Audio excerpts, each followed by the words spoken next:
I thought that Peter Schrager and Kyle Brandt did a really good job interviewing Sean McVay about the Ty Simpson pick. So let's start with the conversation with, I don't remember which one asked the question, but it was a funny way to ask. It was like, hey, why were you a little grumpy at the presser?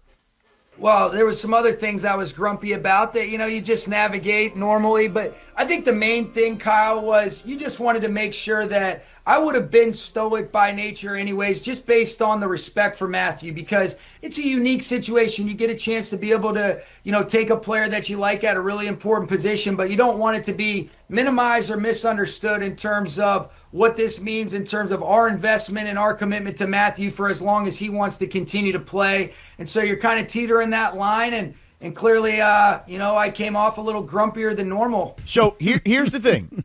Here's the thing. I was watching the night of the draft, okay? Mm-hmm. I was watching Scott Van Pelt Sports Center, and Kyle Brandt was a guest, okay? Mm-hmm.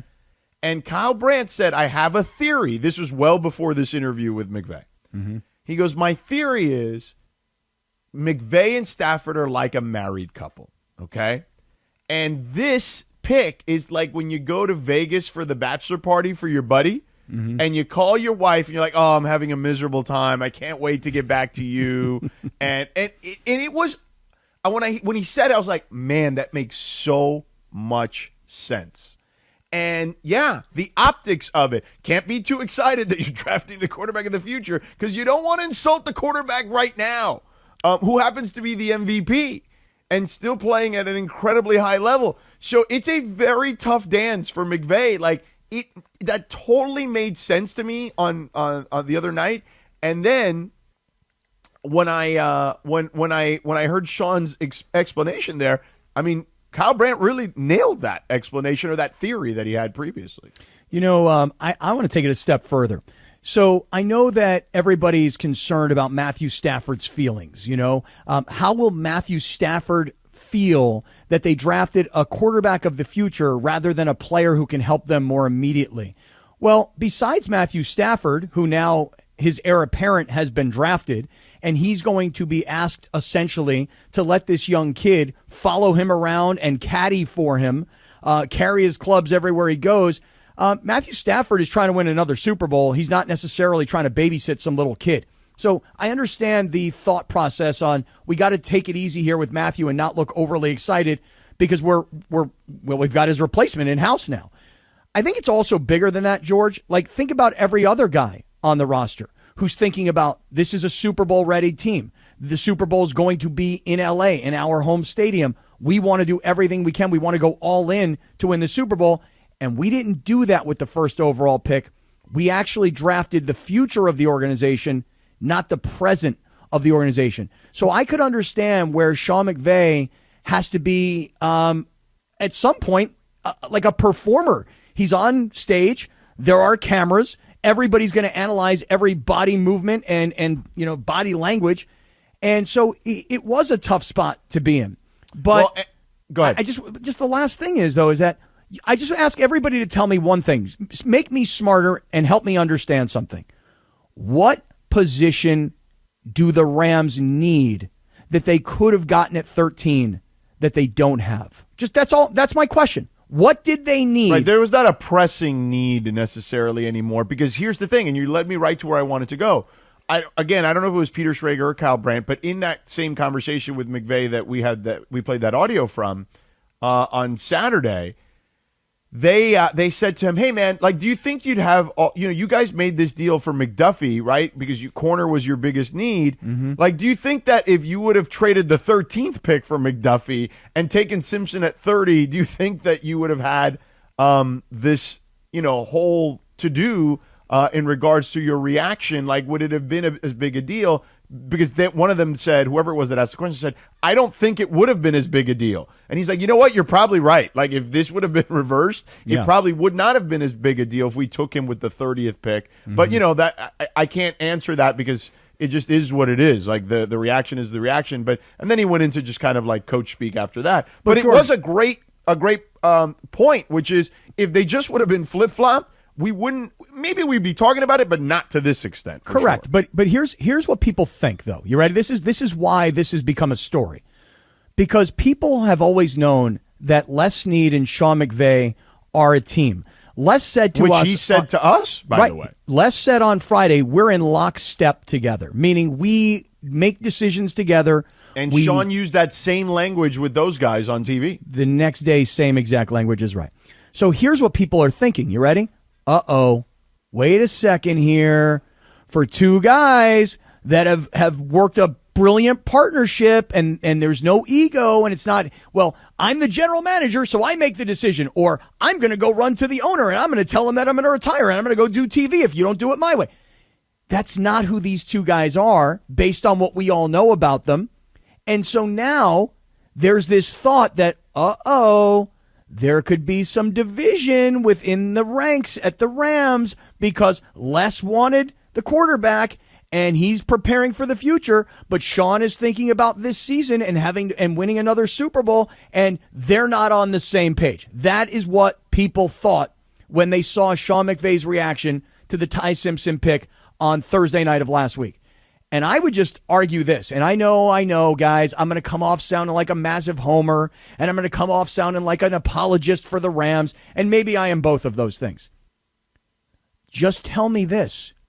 What did this roster need at the end of last season? What was the glaring weakness? Yeah. Defensive secondary, cornerback. They went out and they got a player who maybe is not a household name because he's not a quarterback or a wide receiver or a pass rusher, but they went out and they got a cornerback who everybody already knows his resume as a Pro Bowl, all-pro caliber player early in his career, a kid who is from L.A. who couldn't wait to come home and play for the Rams. And what else did they do? They made the trade for him, and then they locked him up long-term because they got their guy. So when you've already filled your most glaring need, then what do you do with the draft? Right. Well, then you start thinking to yourself, well, Matthew Stafford's 38 years old. And this year we're going to load up and all chips, middle of the table, we're going for another Super Bowl win. But if we get it, is that the end of Matthew Stafford? I mean, wouldn't everybody like to ride off into the sunset with a championship? And if that happens, then what do we do at quarterback? Jimmy Garoppolo? No. Right.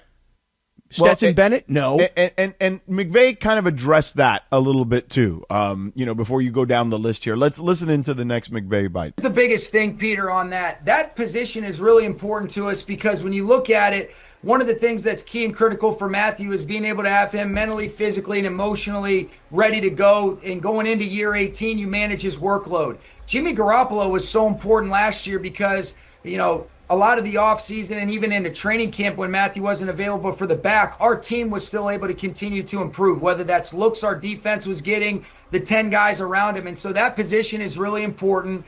We did feel good. You're always talking about, all right, you're going back and forth, but I think for the short and the long, and if we felt like that was going to sacrifice, you're never one player away. We know that we have a chance to be a good football team, but you earn it every single year. And if you could tell me that taking somebody would ensure us, I think we would do that, but it doesn't quite work like that. And we felt like this was the best decision for the collective, and that's what we did. Yeah. Yeah. Let me pose to you. Okay. So here's on one side, here's the critic. The critic says that Ty Simpson sat at Alabama for years behind two other NFL quarterbacks. And in 5 years, George, he played 15 games at Alabama.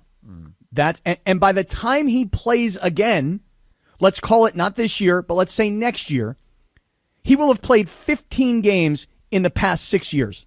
Now that sounds crazy, right?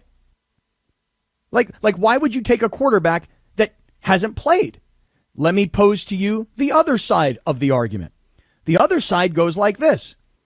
You got a kid who's playing at the highest level of college football in one of the best conferences in college football, and he sat patiently like a good teammate behind two eventual pro quarterbacks. And when he got his opportunity, the kid performed. Now, you say he doesn't have a lot of experience. Okay, fair point. So now what do we do with him? We redshirt him. We bring him into the program. We teach him the playbook. We teach him the personnel. He understands the coaching staff. And guess what? In a year from now, or maybe even if it's in 2 years from now, we've been developing a quarterback, right. And that's a luxury that the Rams have that, let's face it, chances are like 30 other teams around the NFL probably do not have that luxury. In fact, probably 31 don't have that luxury. Right. I mean, here's an example. I mean, you look at Arizona, who drafted Carson Beck. Was it the second round or the third round? I think it was the third round.